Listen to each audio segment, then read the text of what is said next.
World War is upon us. It has been unfolding in slow motion for years. The only question now is who will get blamed. Humans tend to view each stage of history in isolation. As a result, they rarely see the chain reactions that build over decades, until a flashpoint catches their attention. September 11th, 2001 was one such flashpoint. You could make the case that this was where it all began. There's some truth in that, but it's also an oversimplification. I mean, let's remember here, the people we are fighting today, we funded 20 years ago. And we did it because we were locked in this struggle with the Soviet Union. They invaded Afghanistan, and we did not want to see them control Central Asia. And we went to work. And it was President Reagan, in partnership with the Congress, led by Democrats, who said, you know what, sounds like a pretty good idea.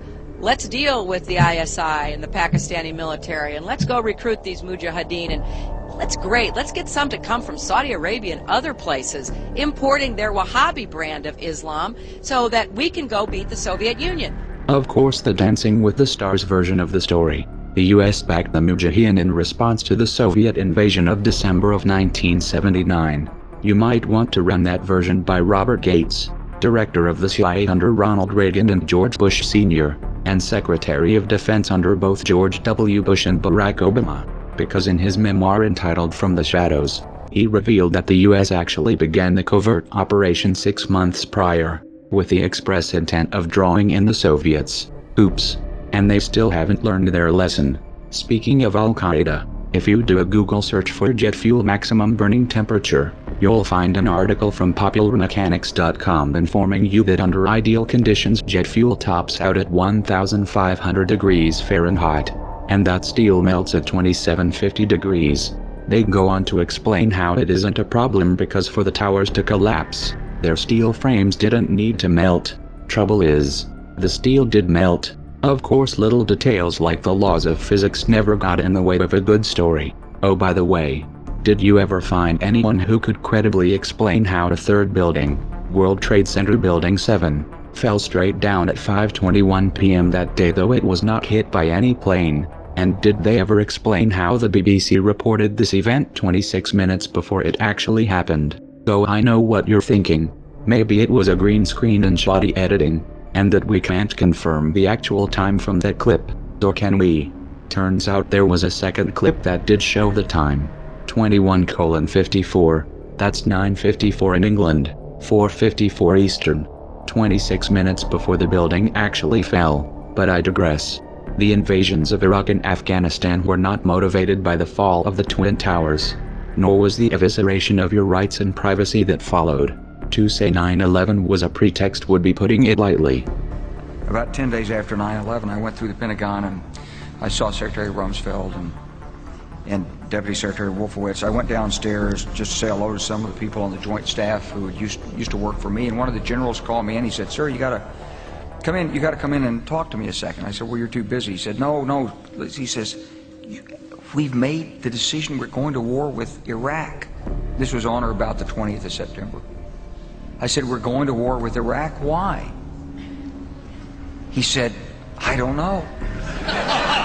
He said, "I guess they don't know what else to do." So I said, "Well, did they find some information connecting Saddam to Al-Qaeda?" He said, No. He says, "There's nothing new that way. They just made the decision to go to war with Iraq."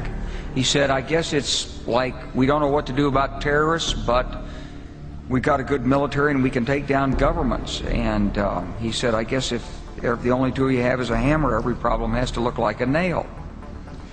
So I came back to see him a few weeks later, and by that time we were bombing in Afghanistan. I said, "Are we still going to war with Iraq?" And he said, "Oh, it's worse than that."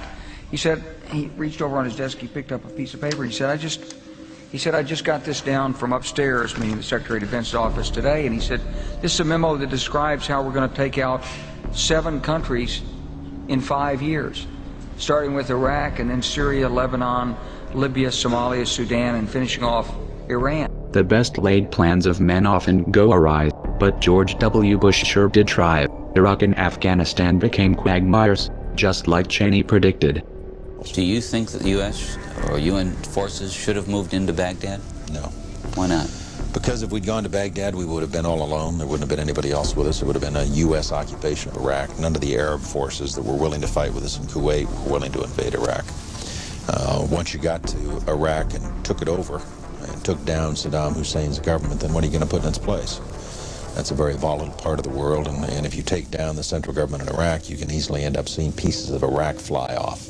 Part of it the Syrians would like to have to the west. Part of eastern Iraq, the Iranians would like to claim, fought over for 8 years. In the north, you've got the Kurds, and if the Kurds spin loose and join with the Kurds in Turkey, then you threaten the territorial integrity of Turkey. It's a quagmire. Obama picked up where Bush left off by toppling Libya and funding extremists in Syria, the precursors of ISIS. They knew the weapons were ending up in the hands of jihadists since at least 2012. They knew what would come next. A Department of Defense document from 2012, acquired through an FOIA request, shows that the US government was aware that these fighters intended to form a caliphate, and that this conflict would likely lead to a proxy war with Russia and China. The Middle East was being balkanized, every pocket of resistance broken up into bite-sized chunks, but it was taking too long. So Saudi Arabia invaded Yemen, and Israel did their part by repeatedly bombing the Syrian army. The most recent attack was in July. Oh, and Turkey helped too. It's been a team effort. In 2013, when the US-backed rebels in Syria got caught using sarin gas against civilians and the Western narrative fell apart, Russia became a diplomatic thorn in Washington's side. So like a true gambler who doesn't know when to walk away, Obama doubled down by backing the coup in Ukraine, installing a puppet government with extensive ties to the US State Department, bankrolling their ethnic cleansing campaign in the East and blaming the entire mess on Vladimir Putin. All we hear is Russian aggression, Russian aggression, Russian aggression, but reducing Iraq, Afghanistan, Libya and Syria to rubble is about spreading democracy, but accepting the results of a peaceful referendum in Crimea, well, that's just beyond the pale. The war on the Ukrainian front continued through 2014 and into 2015. Somewhere along the way, the preparations for an open conflict between the US, Russia and China were normalized and brought from the shadows. Open threats were leveled in full view. Coverage was predictably one-sided. We've been through this before. Weapons of mass destruction, human rights, Russian aggression, new excuses, same goal. If you want to start a war, the unwashed masses must be convinced to send their brothers, sons and fathers to die on the front lines. The specter of an external enemy must be etched into their collective mind through trauma, exaggeration and repetition. History must be whitewashed, twisted and cherry-picked down to a politicized nursery rhyme. At no point should the real motives or consequences of such an endeavor be discussed. It stands to reason that if we want to stop a war, we must reverse this pattern. Let's start with a realistic look at the consequences. The United States and Russia alone possess a total of over 15,000 nuclear warheads, as of 2014, each of which are 10 to 30 times more powerful than those that the US used against Japan and Hiroshima and Nagasaki. During the Soviet era, it was understood that a hot war between these two countries would inevitably lead to the use of these weapons, and would therefore be an act of mass suicide. This idea was so deeply ingrained that it had its own acronym, MAD, Mutually Assured Destruction. In recent years, scientists have realized that this should be taken as a literal truth, regardless of which side may suffer the most in the initial exchange. A nuclear war between just these two countries, utilizing only the weapons which are slated to be active after the implementation of the START treaty in 2018, would release over 150 million tons of debris into the atmosphere. This debris would block out the sun, dropping global temperatures between 8 and 30 degrees centigrade. Agriculture would become impossible, mass extinctions would follow, and our species would not likely be exempt. This is a mild description. We're not even touching upon the direct consequences of the blasts, firestorms, and radiation poisoning, or the secondary deaths caused by exposure and disease. In this context, you might be inclined to believe that the use of these weapons would be completely off of the table, that every effort would be made to reduce stockpiles and that no new bombs would be built. Unfortunately, this is not the case.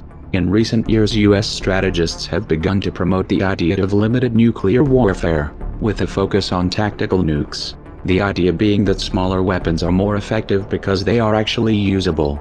This isn't just talk.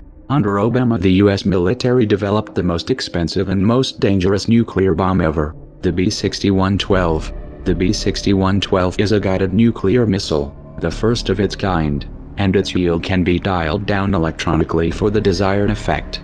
This capability has been promoted by the CFR as a means of preemptively destroying China's hardened missile silos. Apparently, the Obama administration took these recommendations to heart, because Section 1063 of the NDAA of 2013 directed the U.S. Strategic Command to prepare a report assessing the capability of the U.S. military to destroy a network of tunnels in China, and the known hardened and deeply buried sites of foreign nations, with conventional and/or nuclear forces. While Russia wasn't mentioned directly here, it should be clear that they are on that list. Those promoting this new stance claim that this is merely a new form of deterrence. But this line of argumentation, even if it were sincere, is fatally flawed. A preemptive nuclear strategy, especially when discussed in public, sends a clear message to those who are being threatened, that they themselves must strike first, and Russia and China do not possess tactical nukes, so their preemptive strikes would be full-scale. Of course, America's political establishment has a good reason to play chicken with all of our lives, and the future of this planet. The balance of geopolitical and financial power has been shifting, and not in Washington's favor. China's new Silk Road project, Asian Infrastructure Investment Bank, and outposts in the South China Sea, in tandem with the Eurasian Union spearheaded by Russia, are edging the United States out of the world's new center of gravity. Pivots have failed, bilateral discussions have gotten nowhere, sanctions have backfired, trade agreements have stalled, influence has eroded. Washington is running out of options and time. The dollar-denominated financial system has peaked. This is the end of a debt supercycle, and of the petrodollar. The next leg down is going to be epic. The powers that be would rather tip the board than lose the game. They'd rather take us to war than to take the blame. And if you let them get away with it, that's just the beginning.